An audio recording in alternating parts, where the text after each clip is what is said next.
Okay, so welcome everyone. My name's Alexa Abijodi and I work at CAMH in the Education Department. And I am very happy to welcome you to this session, Managing Buprenorphine in Primary Care, Case-Based Discussions. And I'll introduce our speakers and then I will pass it over. So our first speaker, Emily Kendall, is a physician at Addiction Medicine Service at Center for Addiction and Mental Health. She works in the Outpatient Addiction Medicine Service, CAMPUS, the Addiction Consult Service in the Emergency Department, and sometimes on the Medical Withdrawal Service. She's also a locum in the Addiction Medicine for a First Nations community in Northern Ontario. Dr. Erin Laurie is a family doctor at St. Michael's Hospital, where she works as a family physician in primary care, as well as in general addictions medicine and prenatal addictions. She serves as a prenatal substance use lead at My Baby and Me Clinic, a perinatal and postpartum program aimed to support women in pregnancy and families postpartum who have active or previous substance use histories. Additionally, she's the current program director for Enhanced Skills Training Program in the Addictions Medicine at University of Toronto. And Christine Stolarski is a family medicine trained addictions physician who is passionate about providing and expanding care available to individuals with substance use disorders, including teaching and medical learners about addiction medicine and expanding capacity and addiction medicine care across medical disciplines. She practices addiction medicine in multiple settings, including outpatient clinics, emergency departments, inpatient consults, and medical withdrawal services, as well as in Northern Ontario. So I'm going to pass it over to our wonderful presenters, and I will be available in the chat if anybody's having any issues. Thanks. Thank you so much for the introductions. Thank you. So thanks for having us all today. We're hopefully going to give you guys some supports regarding how you can think about prescribing buprenorphine in a primary care-based setting using cases.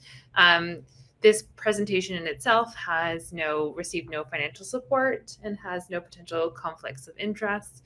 All of us, including Emily, me, and Christine or Dr. Stolarski have nothing to disclose. So as part of this presentation, we're trying to make it as interactive as possible. So part of this is going to involve using a Poll Everywhere platform to ask some questions. So you can scan the QR code here or use the website to answer the prompts as they come.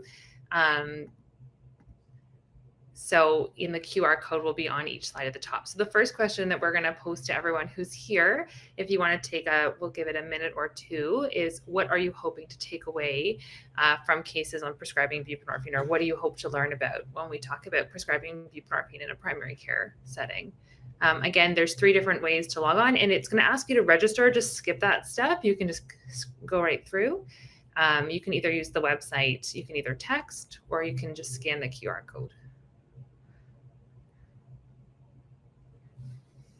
I promise it's fun to be interactive. And if anyone has any issues with accessing this platform, just put it in the chat.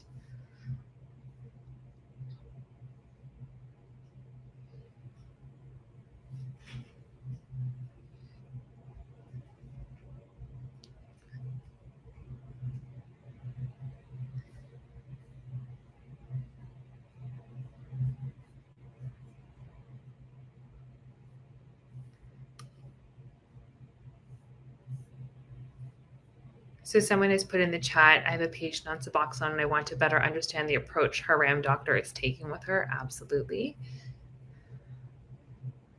And if you don't feel comfortable to put it up on using this platform, you can just type it in the chat as well.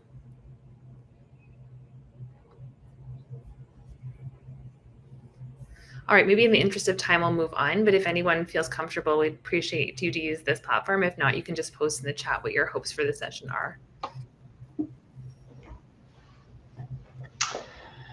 Great, thanks, Erin. So we just wanted to start off just talking a little bit about engagement treatment because I think kind of overarches hopefully everything we're going to talk about in the presentation today. And I think we've all learned that this is probably one of the most important skills because, you know, if we're not retaining these patients in treatment, you know, the medication is, you know, it's not going to work for them. So I just wanted to go over a few things that I found helpful in terms of engaging folks in treatment. One thing I try to do in every encounter is just, you know, remind myself how difficult it is to engage with care. And that includes, you know, showing up for appointments, going to the pharmacy, leaving urine tests, and just remembering that, you know, overlying all of these interactions in healthcare is stigma. You know, we heard from the talk this morning that, you know, people who use substances experience stigma, you know, every day from our society, but especially in the healthcare system. And that's a big reason why people don't come back to see us in addiction care. So a few things that have helped me is just making sure we're providing a safe space for folks. And for me, that has helped by, you know, just remembering that there's many other things in people's lives that are probably, you know, more important than the medication we're prescribing, you know, for the recovery. And that includes, you know, culture, spirituality, family, community, and just giving people space to talk about these things and value their importance. The other point, just reminding, you know, folks about trauma-informed care, and, you know, this is a talk onto itself, but, you know, some simple things that I try to incorporate into my practice is, you know, for example, just remembering to, you know, to ask questions, ask permission, you know, is it okay if we talk about your substance use this week, and making sure the person feels safe. And including people and trying to engage in shared decision making. So when you have difficult situations, you know, really asking people what they think would be helpful in a situation. And then finally, just around language, you know, words matter, and just reminding that some language can be stigmatizing in itself. I'll just move to the next slide.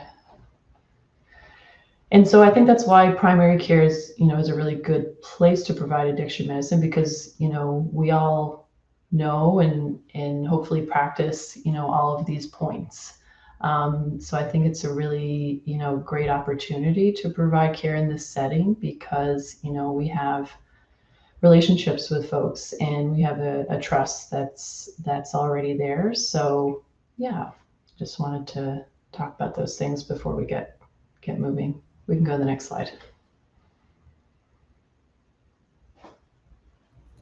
Okay, so the first case for us to discuss is Stacy. So Stacy is a 27-year-old woman who has been followed at a rapid access addictions medicine clinic for 5 years.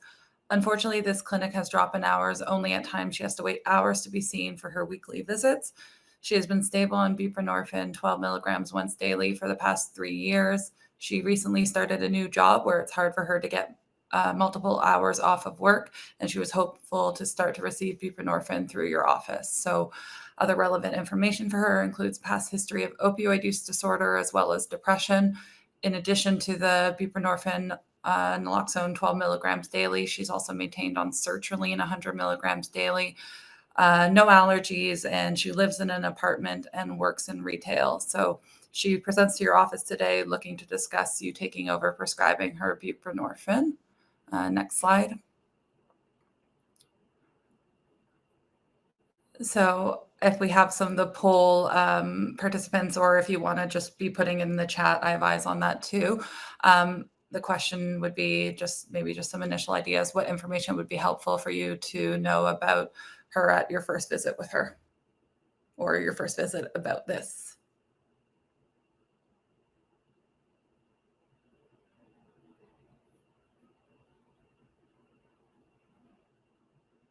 Yeah, goals, awesome, great.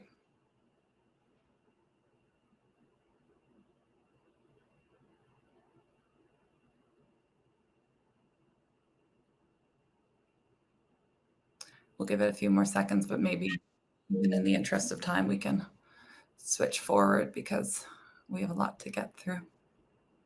Withdrawal, yeah, excellent.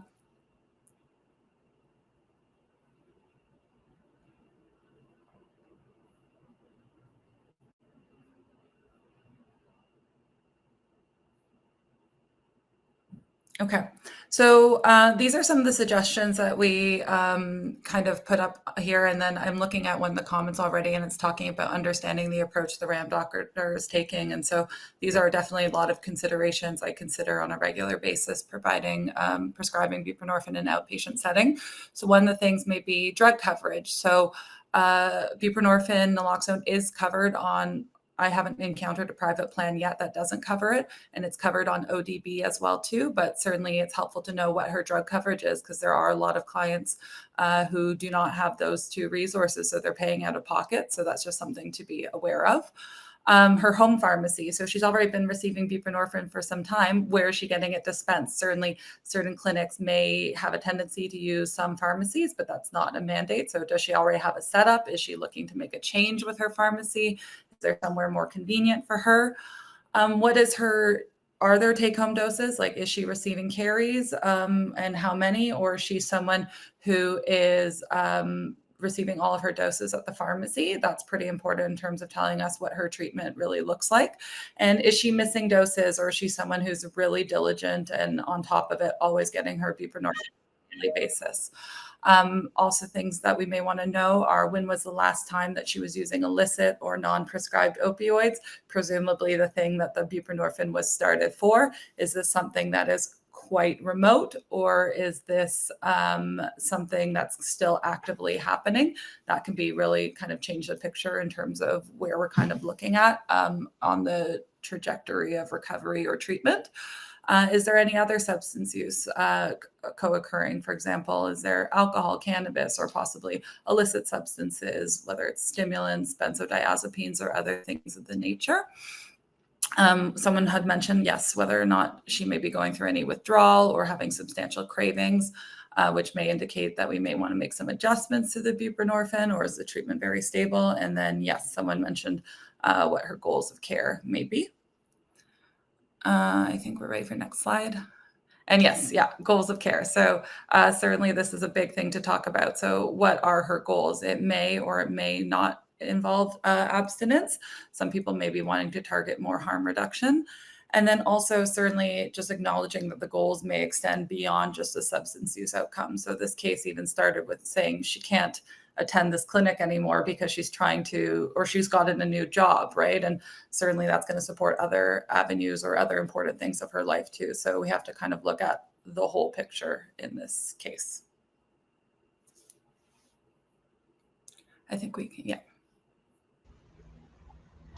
Great. So you agree to take over prescribing for Stacy for her buprenorphine, and on your excellent review, you determined that her goals of care at this time are continued abstinence from illicit and non-prescribed opiate use. She drinks some alcohol occasionally in social settings. She uses cocaine maybe a few times a year, but none of these substance use are problematic for her. She wants to continue on her career path and work full time at her new job, and someday start a family, but not within the next year.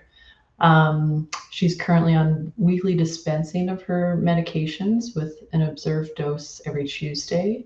And she'd like to see you again in 2 weeks to follow up. And she leaves a urine drug screen for you at the office today. So just move to the next slide there. So what other information, you're about to make the prescription, what are some things that we need to make sure we're including?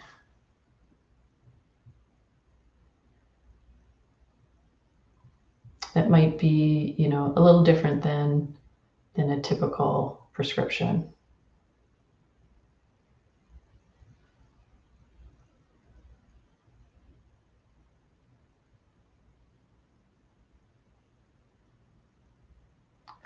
Okay, we'll move on and go through. So, obviously the person's name, date of birth, healthcare number. Having the pharmacy information is very important. Making sure you're faxing the pharmacy the prescription, but also that you have their contact information in case there's any issues. Obviously, the dose. You have to include the start and end date of the prescription. And the pharmacy is going to want to know, is this person observing their dose any day during the week, what day of the week that is, and what are the other days that they're taking the doses home with them.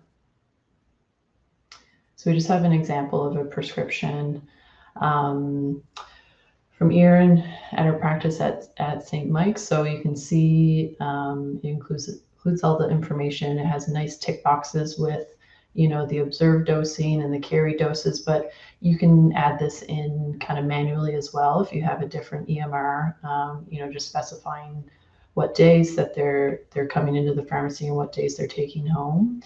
And most pharmacies that provide OAT should be aware that if the person is not showing up for their dose or missing their dose, they should notify the clinic. But you can include that somewhere on the prescription as well, because we want to make sure we're keeping track of is the person getting their medication, are they missing doses, and that will come up later on in one of our examples.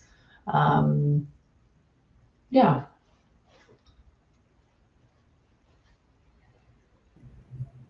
Awesome.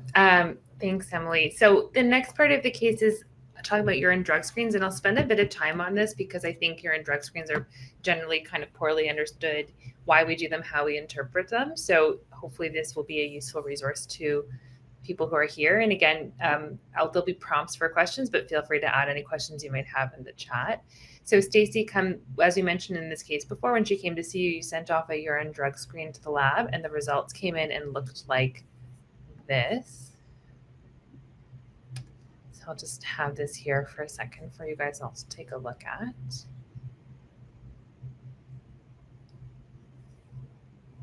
So there's a poll question on the next one, but we might just skip it.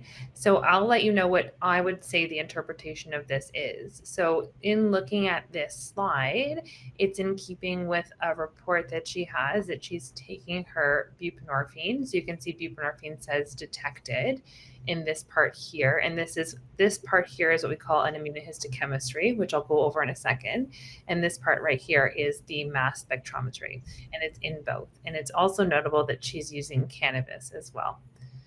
And other things are being picked up, which include nicotine, contine, which is a metabolite of the nicotine, as well as caffeine. So just to give you a bit more in-depth regarding urine drug screens. So urine drug screens are objective means for assessing substance use. But we have to recognize that, substance use in itself is a relapsing and remitting disease. So the intent is not to sort of catch a patient, right? Like, we're not taking a patient and saying, we think you're going to be mischievous or devious and we're out to catch you, but it's helping to understand what the clinical picture of the patient sitting in front of you is as another piece of evidence. And I always say, when you're thinking about doing a urine drug screen, you're thinking about having a clinical question in mind. So you're not just doing it reflexively for people because someone told you to, but you're doing it because you have a question in mind. For example, a patient might be on Suboxone or buprenorphine using fentanyl, and they're saying, I'm getting way more sedated than I usually would get when I'm using fentanyl. So urine drug screen, you don't need it to prove that someone's taking fentanyl if they're telling you that they're using fentanyl. But if they're saying their reaction to their fentanyl wasn't expected, a urine drug screen can be helpful to understand what might be contaminated in their supply of fentanyl. For the same purpose, when you're talking about stability, so someone who is on take-home doses of their Suboxone, and you're trying to say, is the history that this person is providing to me supportive of what their description of stability is? You might do intermittent urine drug screens for the purpose of confirming that that patient is stable. So again, it's helping to answer a clinical question rather than something we do reflexively or something with the aim to sort of catch someone. There's two different types broadly of urine drug screens. So Suboxone dose is not adequate. Yeah, we can talk about that for sure. If someone continues to be using opiates, that'll come up in a further slide. But it's a really good question. So there's two different types of urine drug screen. So one is the most commonly done is like the pregnancy test like one, right? This is the one where you dip something or you take a sample and you look and say, does the line show up? And this basically uses antibodies to detect based on a certain threshold. So it will tell you if something is there or not. The advantage is it's pretty cheap. So you can just buy it. You can run it in your clinic. It's rapid. You could do it the same day that that patient is there. But there are some disadvantages to doing it. So one, there's a lot of cross-reactivities to different substances. So you might get a false positive result. There are some in the future slides showing the possible cross-reactivity. And there's also possible false negatives due to synthetics. And what do I mean by that? So for example, when we had the urine drug screen that popped up before, if you note the one that's highlighted in red where it says opiates, that's only going to detect naturally derived opiates. So morphine, codeine are going to be the ones that it detects. For semi-synthetic and synthetic opiates, which are many of them are listed there, but there are definitely others, you need a distinct test for each one of those. So you can see in this assay here, you have one for buprenorphine, you have a separate one for oxycodone, you have a separate one for fentanyl. You need separate ones individually here to detect for each one. So if you're testing for opiates only and not for fentanyl, you might think that that person's not using fentanyl, but when really they are, because you need a specific test for that. Any questions about this on the urine drug screen? Okay. It sort of depends on knowing what the time frame to expect those urine, those samples to still be in the system. So cannabis, they say here, if you're smoking cannabis irregularly, up to 2 to 4 days, but actually if you're using cannabis regularly, and it does say that in the bottom, it can be up to 6 weeks. Amphetamines up to 5 days. Morphine is variable depending on the formulation. This is an older journal because it's talking about heroin specifically. But there are, I didn't mention it in here, but there are many things that can also cause false positive reactions. So for example, certain medications for acid reflux can cause false positive results for amphetamines. I've seen medications like trazodone cause false positives for fentanyl. So again, there are many, it's not a perfect thing. It's sort of that quick and dirty way to give you a rough estimation about what that person may or may not be using. Then I'll just quickly go over, then there's a second type of test that's done. For those people who may have taken like a biochemistry class back in the day, this is basically where you look at what the weight of a compound is, and you scan the peaks of that substance against a library. These kinds of tests are mass spectrometry, are tests that take longer to do. So they get sent out to a lab and they have to be interpreted by a toxicologist. And it's dependent on the library that you have. So they may or may not show results that you expect depending on whether that sample is or is not in your library. So when we showed the urine drug screen, there are two things that popped up, and this is what's called the mass spectrometry confirmation, and it can detect samples if it's in your library. So it's good because it has a lower sensitivity for threshold of detection, and it tests for more specific substances. So for here, you can see, for example, the THC metabolites, caffeine, contin, which are on our immunohistochemistry, but it takes a long time and it's quite expensive. And you'll know based on your site. Some sites do both, some sites only have one, but it's just helpful to understand what it is that you're looking at when you get the urine drug screens back. So the next question often comes up, how often should you do this? So in the end, the urine drug screens should help to support them and again, be answering a clinical question. So they help to inform decision-making around changing doses, adjusting doses, having doses be take home or not be take home. If someone is unstable and they're actively using substances and they're getting their medication observed daily at the pharmacy, you don't likely need a urine drug screen outside of initiation. So if the patient isn't known to you and you're like, do they actually use opiates? It's helpful to have an initial test done to confirm that they have opiates in their system. But if someone's like, I'm using fentanyl, you don't need a urine drug screen to prove that they're using fentanyl. But if you're concerned that they might be oversedated and there might be contamination in their supply, like benzodiazepines or things like that, that might impact how you increase a dose, that can be helpful to do a urine drug screen at that time. And if someone is stable from their opiate use disorder and they're on full take-home doses of their medication, you can do them at more so your discretion, so every 1 to 3 months, and they can be random. But again, the whole point in the end is this is helping to answer a clinical question that you might have in mind.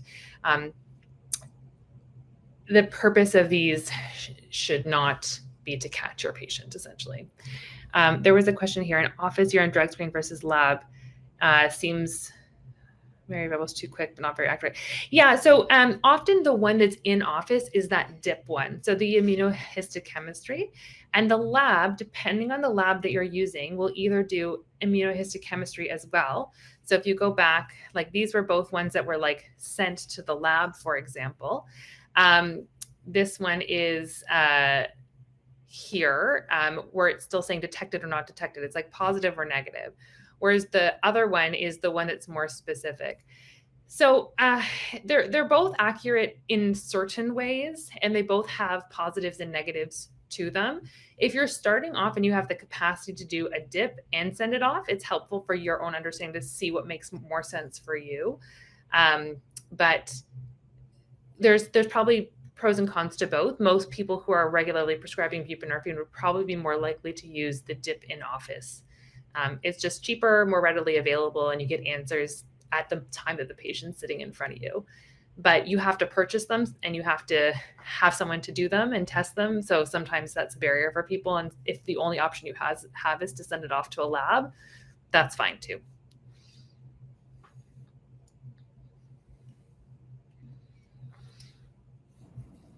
Okay, so I'm going to continue with this case, switching gears here.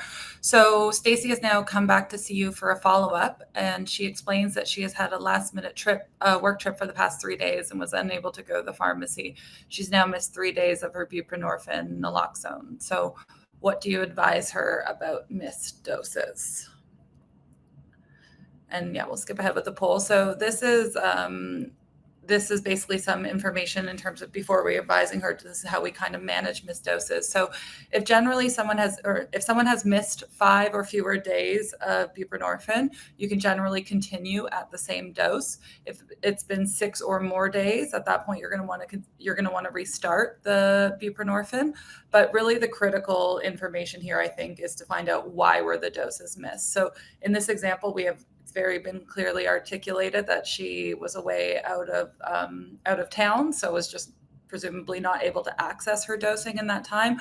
Or, other examples might be, did someone really relapse, for example, and is using other substances where that might even complicate the restart process. So knowing the reason why really provides different context.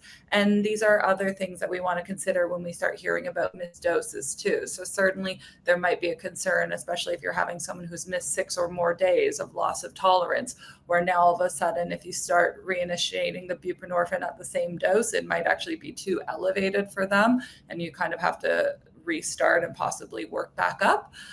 It's also just really important to get the best and most accurate information. So it's really confirming last doses. So if someone is going to the pharmacy on, say, a daily basis for their dosing, it's pretty easy to call the pharmacy and get the information from them and finding out, hey, like, when were they last there? When did you last see them take their buprenorphine? If someone is on more regular take-home doses, then you're much more relying on their report in terms of when they last had their dosing. So these are just other things to consider to make sure you're having the up-to-date information. But certainly in this case too, if you're talking to someone and they've missed 3 days of doses because they were out of town because of employment, this is, for example, a good opportunity to review the stability of this person and whether or not we should be considering carries or take-home doses as an opportunity to make their treatment, their ability to engage easier, right? Like if someone is doing well and they're stable, right, we want to be able to support them into doing other things of their lives, such as work or whatever it may be. So if someone's telling you, hey, I just wasn't able to get my doses because I just couldn't get to the pharmacy, maybe that's an opportunity to kind of think, maybe we could be expanding take-home doses for this individual. So after a few months of working with Stacy, you're discussing with her goals of care, and she mentions, she may want to consider actually coming off of it. She feels pretty stable and is asking you about tapering off. So our question here was, what are some things you should consider when, someone wants to taper off their OAT?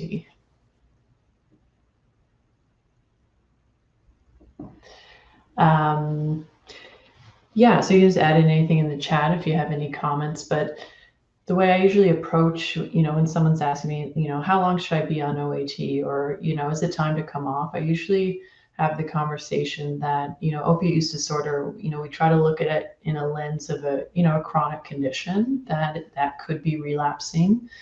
Not to say that everyone relapses, but, and, lots of folks go into remission over their lives.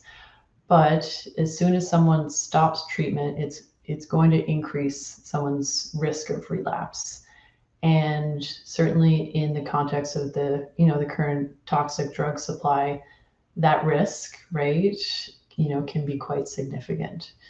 So I tell people, the longer you stay on it, the better, but obviously we're going to work together. And if you want to come off of it, I would rather do that together, in a planned way. And then I tell people, there's pretty good evidence that we stay on it for at least a year and then reconsider. So when I'm starting people, I kind of mention that, and, why don't we stay on it for a year and then reassess things. If we're moving ahead with the taper, I think the key point is that it's a very slow, gradual taper. And, this could take months, more like years.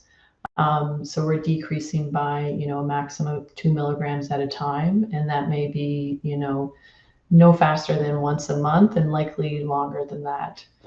And I think the key there as well is, that tapers most likely are not in a straight line direction. So oftentimes people take breaks from their tapers. Oftentimes people go back up on their dose if they're going through a specifically stressful time, they're having increased cravings, for example, and just having an open door approach that people feel comfortable approaching you if they're having, challenges with the taper and they want to put things on hold, or if they are having, lapses and we need to reassess.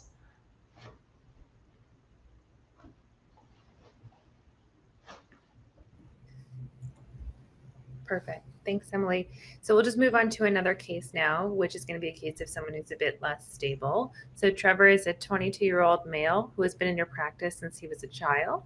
He is followed at a local RAM or addictions clinic, and he's taking buprenorphine, otherwise known as Suboxone, 16 milligrams, and it's taken sublingually daily for the past 6 months after seeking help when he was previously using Percocet and then hydromorphone in his teens. The last note you received from the clinic was that he had missed his last appointment. He received a notification about an emergency department visit following an opiate overdose. He was taken to hospital by EMS after being resuscitated with naloxone. In the emerge, he was checked out briefly, and he was restarted on 8 milligrams of Suboxone and given a 1-week prescription. He comes into your office because he does not want to go back to the rapid access addictions clinic, and he prefers to continue the care with you. So a few things when someone comes in, especially when they've gone through a period of stability and are now showing signs of less stability, it can be helpful to just have a conversation around harm reduction. When we say harm reduction, and I'm sure many of you are familiar with this term, we're thinking about reducing the harm to the patient, to the provider, to the community, right? And so we want to mitigate risks that we can that are associated with substance use in this particular case. And so, for example, do they have safe kits if they're not intending to stop using? Like, let's say they come in and they say, I right now I'm not ready to stop using fentanyl. Can you talk to them about making sure that they have safe equipment to be using when they inject, that they have naloxone kits available for them when possible? And I would argue naloxone kits should be offered to anyone at any time who's on any opiates. So irregardless of their intent to stop using, it can be helpful to provide naloxone kits. We can make sure that they are vaccinated appropriately for things like hepatitis, so they reduce their risk of infections and like that.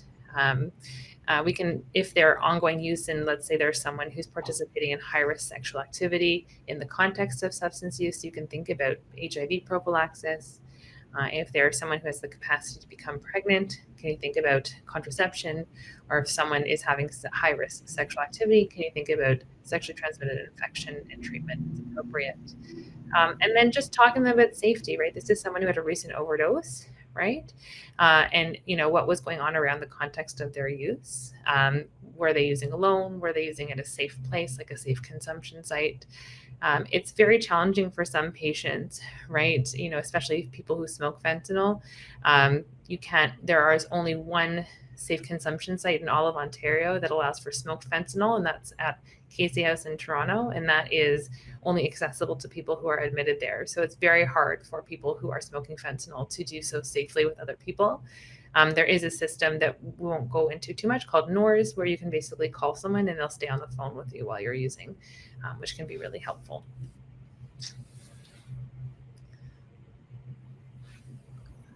Okay, so kind of going through this case a bit more. So Trevor tells you that he missed his appointment at the RAM clinic because he had to go out of town for a funeral and his prescription for buprenorphine naloxone ended. He then relapsed and started using fentanyl IV for the first time, which led to his overdose. He's glad to be back on treatment and has been taking 8 milligrams daily. He has reduce his fentanyl use from a half gram a day to 1 to 2 points a day to help manage withdrawal symptoms and cravings. But even with this 8 milligram dose he is taking, he notices a lot of withdrawal symptoms 8 hours after his dose. So things like rhinorrhea and diarrhea, and he has cravings to use more fentanyl. So what would you do regarding his dose? And I think we've kind of already talked a bit about this, which is this is maybe a good indication where we need to be going up on the buprenorphine. So these are kind of some of the good considerations that we want to think about when we're thinking about buprenorphine titration. So is there any sedation with the dose? Are they tolerating the dose? Generally I do, if someone's actively using fentanyl, they probably are going to be able to tolerate the buprenorphine relatively well in comparison. Are they having any cravings for other illicit opioids? It certainly seems like in this case with Trevor, given that he's actively using, though it sounds like the buprenorphine has helped in terms of him being able to start to reduce the use. Is there use of any illicit opioids? So I've kind of already covered that. We want to consider also whether or not there's any other sedating prescription or illicit substances. So, oftentimes we'll think, especially we know with illicit benzodiazepines may be a big factor, and whether that's intentional use or possible exposure from contamination of illicit drug supply. Are they on any prescription benzodiazepines or other sedating medications, things like gabapentin, for example? So, or, even just sedatives such as alcohol. So we want to consider all of these as we titrate, just to keep in mind so we can hopefully reduce the risk or at least counsel around it. Is there any withdrawal or timing of withdrawal with dose? So in this case, when he kind of articulated after 8 hours, he starts feeling the dose maybe wearing off and he's starting to get withdrawal symptoms. That's sometimes a big question we'll ask, like, how long do you feel like the dose is covering you? Some people really can say, it lasts until night, and overnight I wake up and withdrawal. So that could be a good sign, something to try to target to improve. Is the person having any missed doses? So is someone taking the treatment consistently, or if they're kind of using their doses intermittently, missing frequent doses, that could be another reason why the dose doesn't feel sufficient. And that kind of speaks to the compliance with dosing as well. And again, what are the goals of care for this individual? Okay, and I see there's a question here too. Has addiction counseling been offered to Trevor? I may be wrong, but there are better outcomes with OAT and counseling. Yes, I mean, certainly counseling is I think often requested and often we want to be able to provide. Certainly, I think where you're working will kind of dictate a little bit about what counseling services are available. And I feel like one of the things I often say to clients is, or clients and patients, is very rarely is it purely a pharmacological solution to addressing the substance use. This is kind of one piece of the puzzle, and I do think counseling should always be offered if available. It's actually interesting though, because when you're looking at opiate agonist therapy, counseling plus OUPC is actually not superior within the first 6 months. And that's probably because a lot of triggers for people to relapse to using are withdrawal and cravings, which are actually very effectively mitigated by methadone and buprenorphine. But I always, even though this data exists, it's not inferior, right? Like it's probably still going to be very helpful for that person. But I also talk to people about like, when would counseling make the most sense for you? If you're still floridly in withdrawal and feeling really unwell, it's probably going to be very difficult to actively participate in counseling. So also being mindful of like, you know, what is it that the patient can take on it, but recognizing that that there is such good evidence for OAT or buprenorphine specifically in people with opiate use disorder that alone, especially in the early stages of recovery, is likely sufficient. And then once they become more stable, that's when counseling likely becomes really effective. Great. So, so you've been working with Trevor. So you've titrated up his dose from the 8 milligrams, and now you're at 24 milligrams. But you know, he's telling you he's still using fentanyl, and you know his goal is to stop. And you know he's still having what you think are withdrawal symptoms. So he's feeling anxious. He's feeling agitated. Even a few hours after, you know, he takes his dose. He hasn't missed any of his doses, and, you know, you're not quite sure what could be going on. So what do we think about next steps regarding his dose?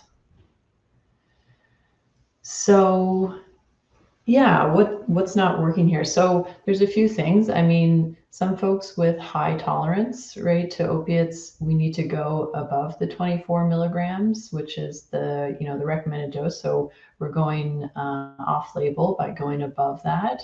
But sometimes that's what folks need to manage the withdrawal symptoms. Another important point is, you know, maybe buprenorphine is not the right medication, right? Maybe this person needs to transition to a full opiate agonist like methadone or SROM. So, you know, that's totally reasonable, right?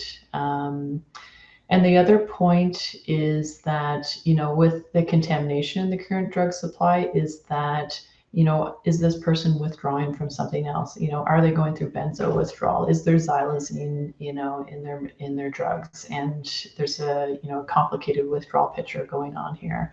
I think for any of these situations, it's perfectly reasonable to, you know, call a friend at your RAM clinic and, you know, maybe transfer care back or work in a shared care model if you're needing some support around this.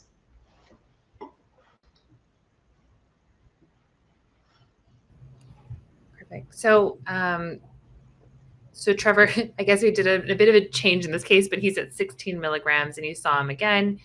He's doing much better. He's stabilized, which is great on the Suboxone or buprenorphine. He was doing much better and has not used fentanyl. So you increased another 4 milligrams. So somehow he stabilized on about 20 milligrams. And for the past 2 weeks, he's feeling much better. He's meeting his goal of not using fentanyl and mending his relationship with his parents, who asked him to move out while he was using. He has now moved back in with them, and he's talking about applying for his next semester at school. He's been going to the pharmacy every day for observed dosing, and he feels that he's ready to start taking doses home with him. So what would you think about, or how would you try and go about this with this patient?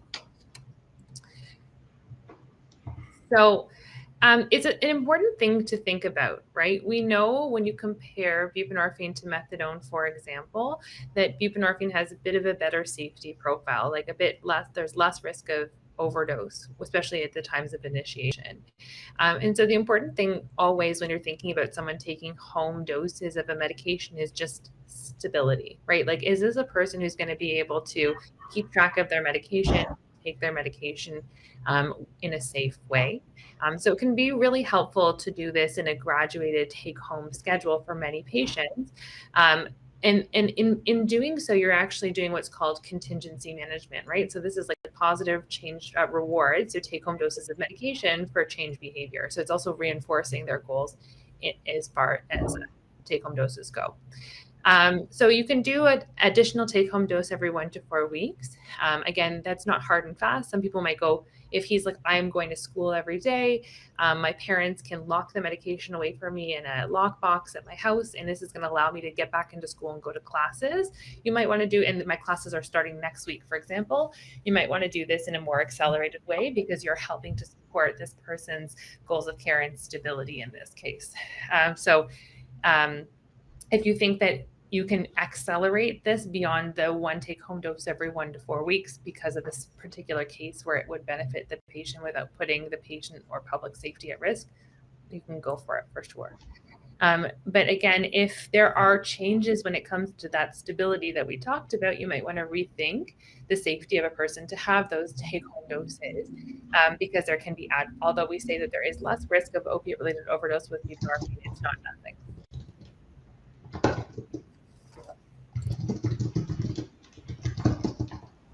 Okay.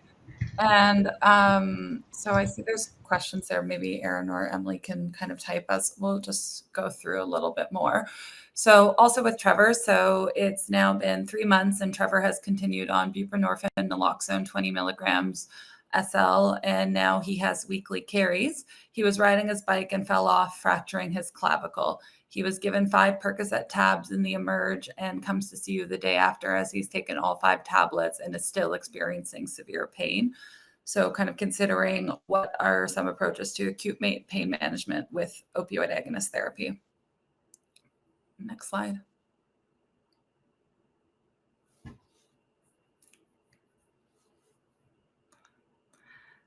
Okay, so some of these principles so first, you may want to explore non-pharmacological therapies. I mean, clavicle fracture, if we're maybe talking more extremities, things like rice, for example, can be helpful.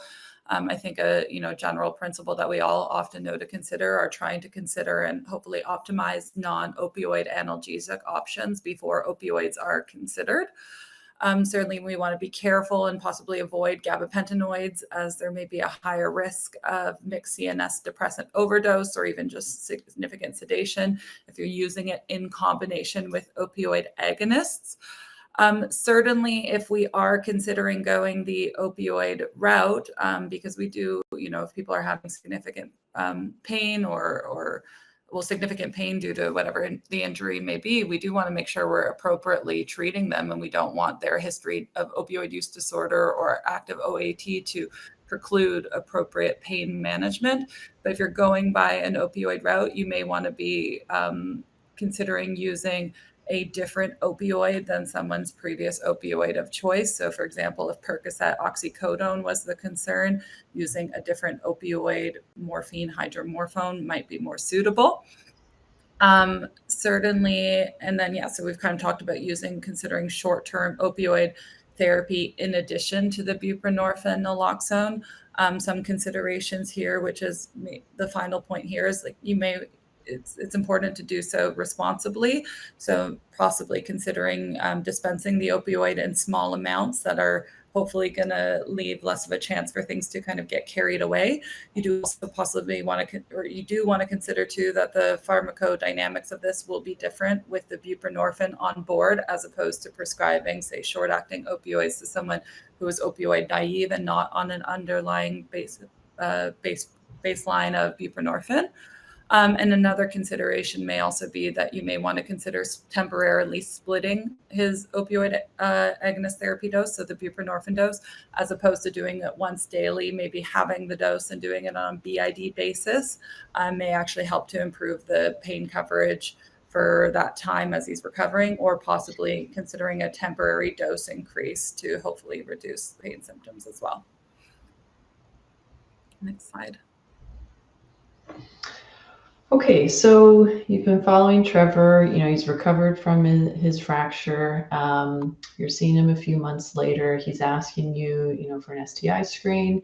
and the test is positive for chlamydia, but you've heard that there could be some interactions with some antibiotics, with methadone, and you're not sure if buprenorphine has the same. And so our question would be, are there any medications that are contraindicated or interact with buprenorphine?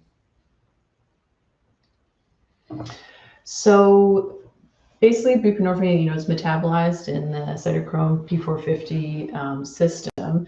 So technically, drugs that are known to, inhibit or induce this system, potentially have the risk of diminishing or enhancing the buprenorphine metabolism. But I would say that, this is probably less clinically relevant compared to, with methadone. And in my experience, it's pretty rare that we have to adjust doses of buprenorphine due to medication interactions.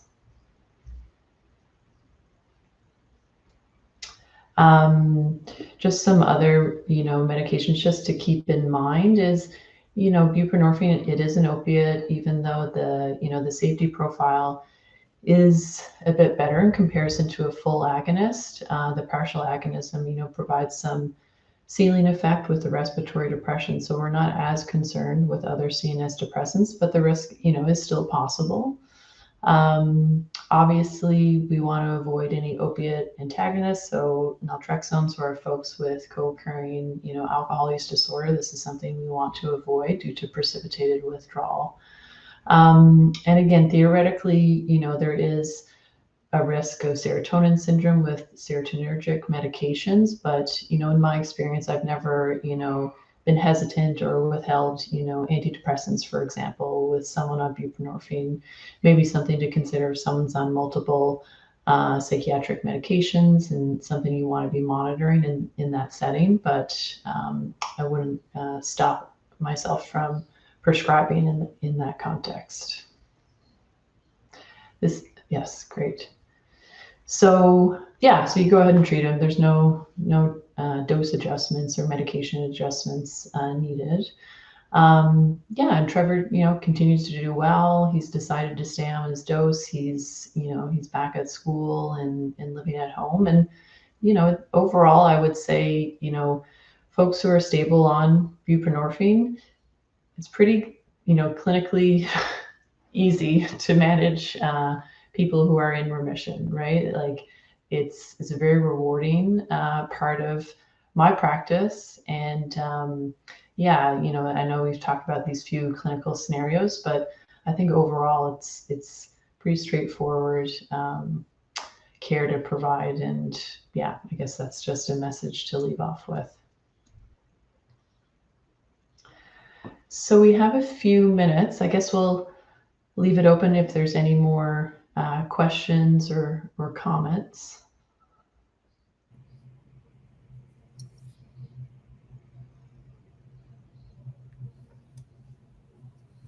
And feel free to unmute if you there's only a small group of us. So feel free to unmute and make any comments.